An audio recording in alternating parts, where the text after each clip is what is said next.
Assalamualaikum warahmatullahi wabarakatuh. Perkenalkan, nama saya R. Alfiarto Nandira NPM 1908201029. Ya, saya akan membahas tugas yang diberikan oleh Pak Hendra. Semoga Anda menikmati.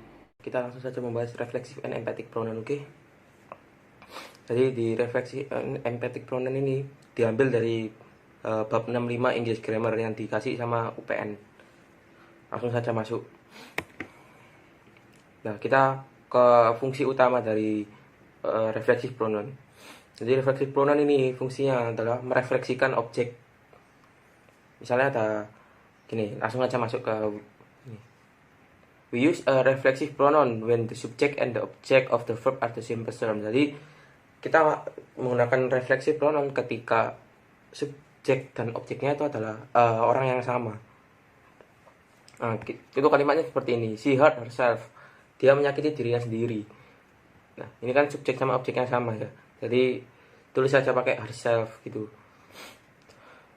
Terus you will kill yourself. Seperti apa? Kamu akan membunuh dirimu sendiri. Kan jadi fungsinya itu sudah jelas seperti fungsinya reflexive pronoun itu untuk merefleksikan objeknya. Oke. Jadi reflexive pronoun itu dibagi menjadi dua. Ada singular dan plural. Jadi singular itu untuk yang tunggal dan plural untuk yang jamak. Singular terdiri dari myself, yourself, himself, herself, itself. Kalau plural terdiri dari ourself, yourself, themselves. Contoh penggunaannya, I can still look after myself. Saya dapat melihat diri saya sendiri. Nah, di sini kira-kira termasuk dalam mana? Singular apa plural? Nah, kalau di sini dia termasuk ke dalam singular karena apa? Karena ini I. Di sini I adalah tunggal, jadi termasuk dalam singular. We know how to look after ourselves. Ini kan we itu kan di sini masuk ke dalam plural, jamak. Oke. Masuk ke pertanyaan. Nomor 1. Betty thinks she can look after. Nah, Betty thinks she can look after. Nah, Betty ini kan asumsikan aja dia tuh cewek. Jadi Betty ini termasuk ke dalam yang tunggal, jadi singular. Betty thinks she can look after. Jawabannya adalah herself yang ini, oke. She thinks the man next door might kill.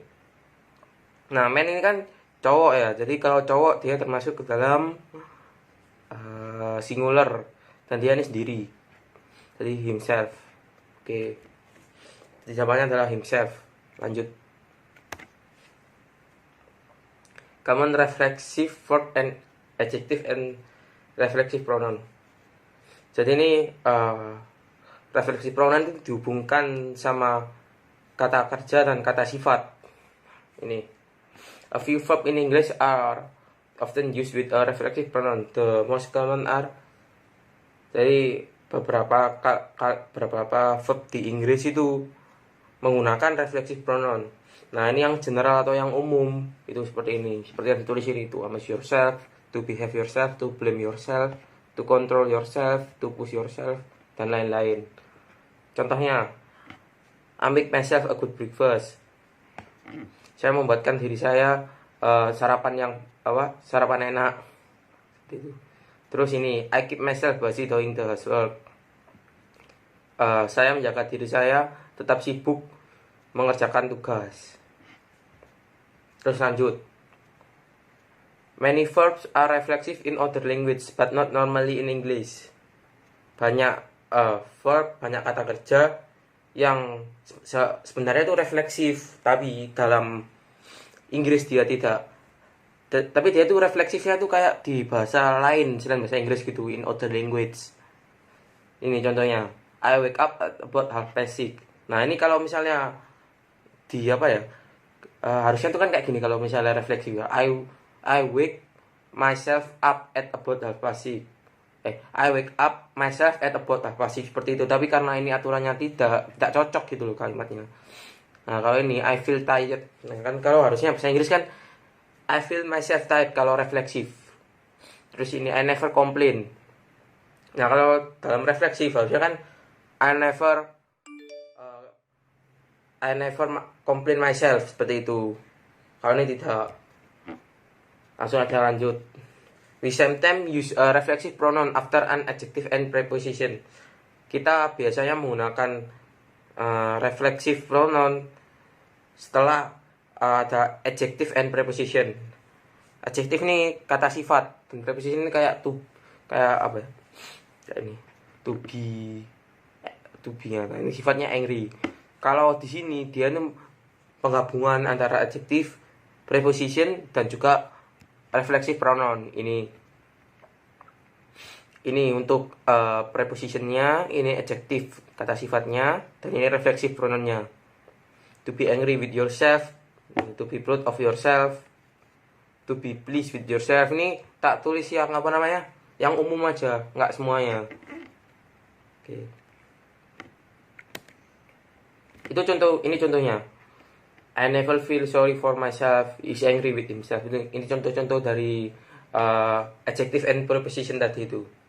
Kita langsung masuk ke question, ke pertanyaannya ya. Oke. Betty gets up early. Nah, ini kan Betty ini kan cewek ya, cewek. Asumsikan Betty ini cewek dan dia singular, tunggal. Jadi dia masuk ke singular tadi, jawabannya adalah Betty gets herself up early. Jawabannya herself. She doesn't often enjoy. Ya, ini sama. She singular juga ini. Jadi dia masuk, jawabannya sama kayak yang atasnya. She doesn't often enjoy herself. Terus nomor yang 3.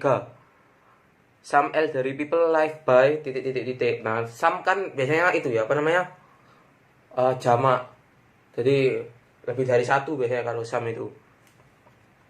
Nah, kalau some berarti dia menggunakan some elderly people live by themselves.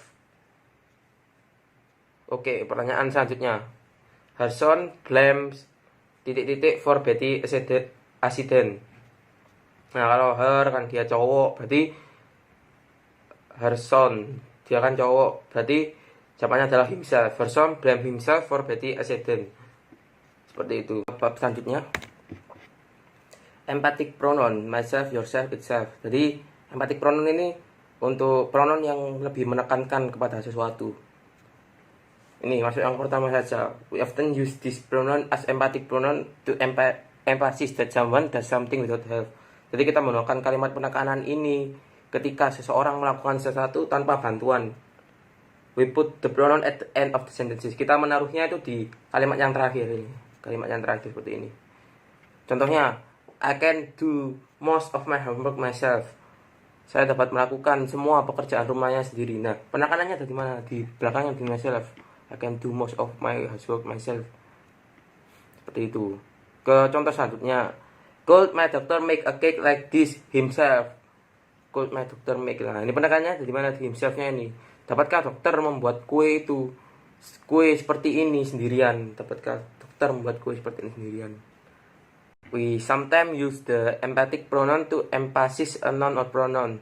We put immediately after the noun or pronoun. Nah, jadi kita kadang menggunakan kalimat penekanan ini untuk menekankan kata benda atau kata ganti. Nah, kita menaruhnya setelah kata benda atau kata ganti itu. Jadi untuk menekankan kata benda atau kata gantinya. Contohnya seperti ini. The doctor himself said I was very healthy. Nah, di sini dia menekankan bahwa dokter itu sendiri yang mengatakannya bahwa saya masih sehat. Ya, seperti itu. Lanjut.